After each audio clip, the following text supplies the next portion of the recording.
Hello, my name is Mr. Fermor and I'm here to present a session aiming to challenge the myth that English language is difficult or even impossible to revise, and also to provide you parents with a useful revision activity to support strategic reading practice for English language. If at any point I sound despairing, it's because this is about the fifth attempt to record it. So, before showing you the method itself, I want to just talk you through the differences between English language and English literature that mean that you have to revise differently for each. For English language, it's a very skills-heavy subject. In comparison, English literature is much more content-heavy. This is because in English language, you are studying, or you are responding to, I should say, unseen extracts in the exam. So you can't go to that exam having remembered any of the content that you will be analysing.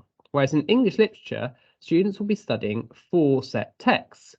And because of that, a lot of the revision can be of the knowledge from those texts. There is lots of different types. There are lots of different types of writing in English language, which you can revise by planning. Whereas in English literature, there's really just one style of writing, which is academic writing, used to write essays in response to the questions.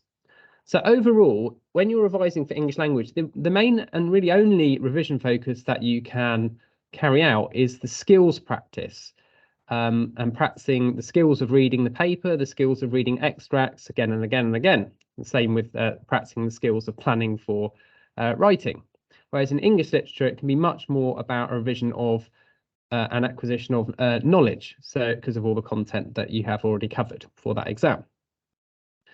Before giving you the specific example of how to practice reading English language paper 2, I'm just going to talk very briefly about other issues connected to this revision.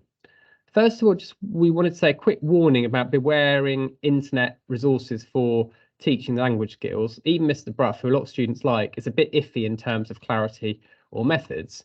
And some of the YouTube advice for the writing sections last year was very bad.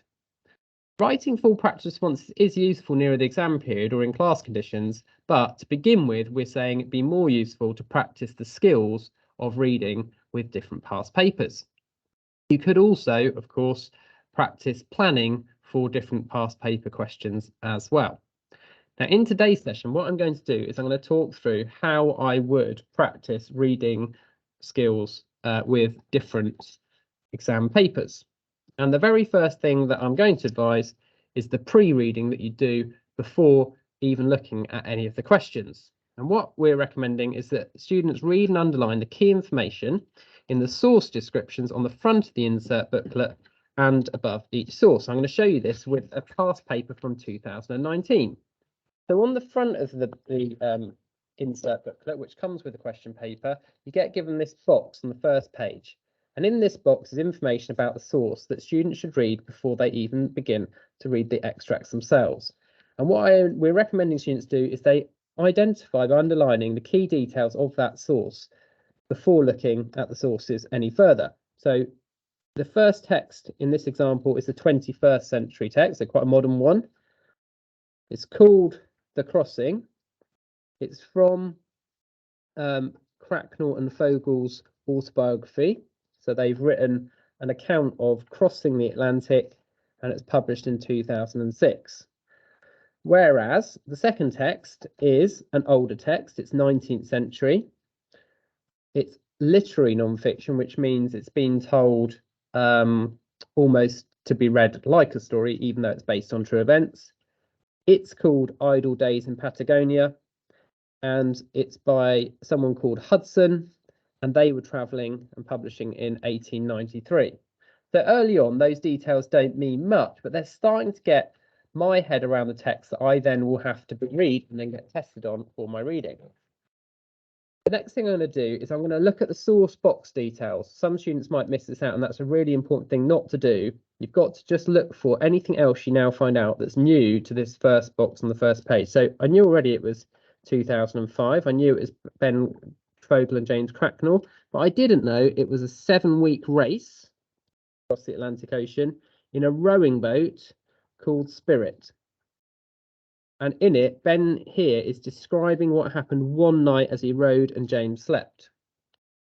So I've done the first one. I'm going to, before we look at text, I'm going to just check out the next one as well. So I knew that this was an older text, 1893.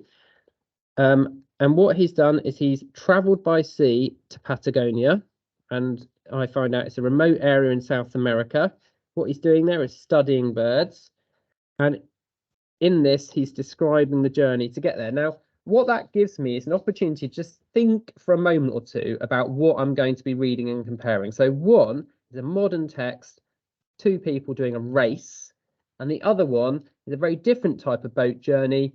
It's a travel, traveling to somewhere to study birds. So they've got very different experiences being described, but like all of the language paper 2 texts, there's a theme that connects them, and in this case it's the theme of traveling by boat. So I've done that before I've read the text, and then what I'm going to do is I'm going to let the questions in the English language paper 2 guide my reading. So the first question is always true or false, and these are the steps that I would like students to do. The first thing I want them to do is identify the lines that question 1 covers and mark it out on the source A extract. So I've got my highlighter.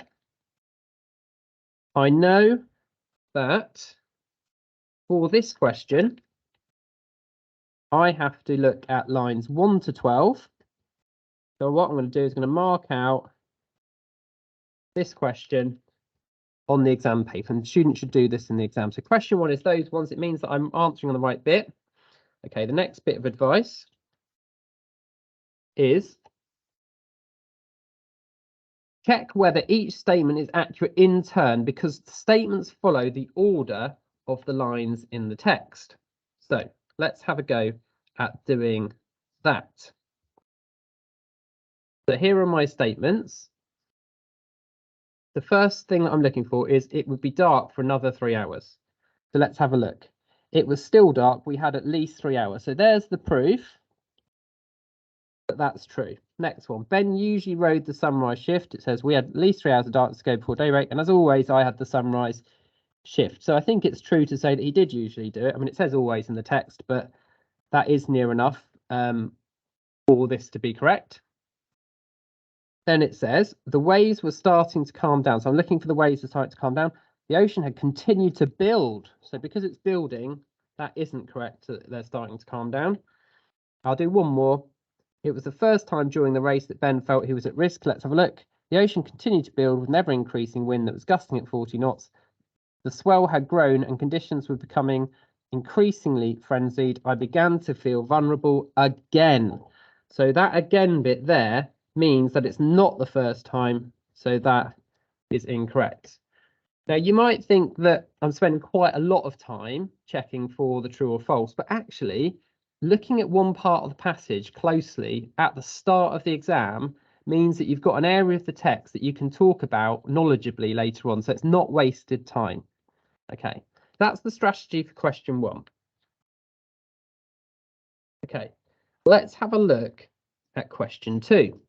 So question 2 is the first time that you're going to look at both sources, and you're actually going to read both sources completely. So in this question, you need to identify the specific focus for the summary by underlining it. So you always have to do a summary, and the focus is very specific in each text. So this one says, use details from both sources to write a summary of what you understand about the different boats. Okay, so what I'm doing is I'm summarizing the differences between the boats. I'm going to remind myself what source A is about. So let's have a look. Remind yourself of the content of source A. So just quickly, set off together 7 weeks across the Atlantic in a rowing boat called Spirit, and it's a race. So that helps you know what kind of boat I'm looking at here. Now I'm going to read through source A, and what I'm going to do is as I read, I'm going to underline or highlight anything that's to do with how the boat's described, because that's what the question asked me to do. It says understand about the different boats. Now, there's not much of it in the question in the text about the boat specifically, but in looking for the boat bit, I'm reading the rest of the text. So it's a really good way to make sure you've read both texts. So it was still dark, blah, blah, blah. I've read that bit already, so I know there's nothing about the boats there already, so I can skip that. Our boat was brand spanking new and brought straight from the race organisers. That's about that. It coped with the seas, and we'd experienced thus far incredibly well. I rode on worried by the deteriorating weather, and I thought my wife back at home. I longed to be with her as I rode a barely. So that's not about the boat. The swell was gathering, the breaking waves were becoming more frequent. Come on, son, I thought, willing to know nothing about the boat there. I watched as a vast wave gathered behind the boat, soaring above the cabin, a wall of white towering over our, now we've got a bit tiny boat. Once again, I dug the oars in, so it has oars, I guess I could put that, to propel us forward, but the wave was too big. For a moment, it felt like we were moving backwards and we were sucked into the belly of the wave, and so on. Now, what will happen is I'll eventually have a few bits of this text that I can then use in my summary, and that means I'm ready now to answer question 2. And I've read all of question 1 text. I'm going to do the same thing that I just did for question 2, so I'm going to remind myself of the source content. So this one is about someone going on a journey to get to an area in South America. I've got even a picture of the boat on the paper, so it's a very different type of boat, and I can see that even before I read it. So let's have a quick read. The wind had blown a gale, and I've been hourly expecting the tumbling, storm-shaken old steamship. So that's about the boat in which I'd taken passage, would turn over once and for all and settle down beneath the tremendous tumult of waves. For the groaning sound of its straining timbers and the engine throbbing like an overworked human heart. Now, again, you should read the whole passage and highlight only stuff about the boat. In so doing, you're ready for question 2 because you've got the highlights which you can compare, and you've read both texts. And obviously your teachers will tell the students how then to write their response, but we're not worrying about the writing of it at the moment. We're just worrying about practicing the reading skills. So once you've highlighted both sources, you can then reread the underlined or highlighted sections, and at that point you can then decide on the similarities or differences between the boats, and you don't have to read through the whole text now because you've just got the bits that you've highlighted. Okay, that's question 2. Okay, so now we're going to look at how you prepare for question 3. So question 3 is always focused on one of the sources, and it's worth just highlighting what that source is and the lines are. So I'm going to identify the source, so it's going to be in source A, and the lines 16 to 26. Now again, I want to mark out those lines on that source. So here we go, 16 to 26, and just to remind me what I'm doing, this is what I'm going to look at for question 3. Okay, so the next thing I'm going to do is I'm going to look at the next bit of advice. It says, identify the specific focus for language by underlining it in the question. So the specific focus for this question today is the power of the sea. So when I read now, I know that I'm just looking for the power of the sea. Okay, so now I know that I'm looking at this section. I know that I'm just looking for the power of the sea, and that means I can now actively identify things that fit with that focus. And I'm going to underline 3 things that I think jump out at me to analyse for language. So let's have a look. I watched as a vast wave gathered behind the boat, soaring above the cabin, a wall of white towering over our tiny boat. So that image there is great, isn't it? A vast wave gathered behind the boat, soaring above the cabin, a wall of white towering above our tiny boat. That's one bit about the power of the sea. Once again, I dug the oars in to propel us forward, but the wave was too big. For a moment, it felt like moving back because we were sucked into the belly of the wave. So this idea about it being presented like a monster almost, consuming them, I think is good. The horizon disappearing on the stern yourself enveloped the stern of the boat. I felt it lift as a torrent of water crashed over the boat. I felt myself falling backwards. I was aware the boat collapsed on top of me. I struggled to pull myself from the stirrups, no avail. The world went black. I felt a weight on top of me and then a rush of cold water as my body was brutally submerged in the bottomless Atlantic Ocean. My feet were dragged from my shoes as I clung to the oars for dear life, but they were too dragged from my clasp. My mind went blank as I tumbled through the surf, spun around roughly like clothes in a washing machine. Now, I held out for another good one, and I was rewarded because the third bit came out with it comparing to being in a washing machine. If I hadn't seen something about the power of the sea that I thought was good, at that point, I could then just go back and see if there's something else. So maybe like the water crashing over the boat, that would do. So now I've got 3 quotations prepared. That will suit my 3 paragraphs in the exam. And I know that I'm answering the right question because I've prepared the extract well. Okay, the last question, question 4. Now, what you're doing for this question is you're comparing the writer's attitudes in the text. So I'm just going to remind myself, just mentally, what is the writer that I'm actually looking at here? So 1 is in this box, they are sports people. They're obviously experienced sailors because they're rowing across the Atlantic in a boat that some race organisers have got for them. Whereas this person isn't obviously very familiar with being in charge of the boat. They're just on the one that's taken them to their destination. And that might explain maybe why they've got a bit of a different attitude to the journey and to the boat. I've reminded myself of the source information. And again, I'm going to look at question 4 and look at the specific focus of the question and underline it. So in this one, it says, compare how the writers convey their different perspectives and feelings about their experiences at sea. So this question is always an attitude question or a perspective question. But in this question, I've got to look at what they think about the sea in source A compared to source B. So what I'm going to do is I'm going to skim read over the source I'm most confident with and identify 2 relevant attitudes. So I think probably, let's say I'm happy with A. So in A, I got the fear that was in the question 3 section, and then I've got the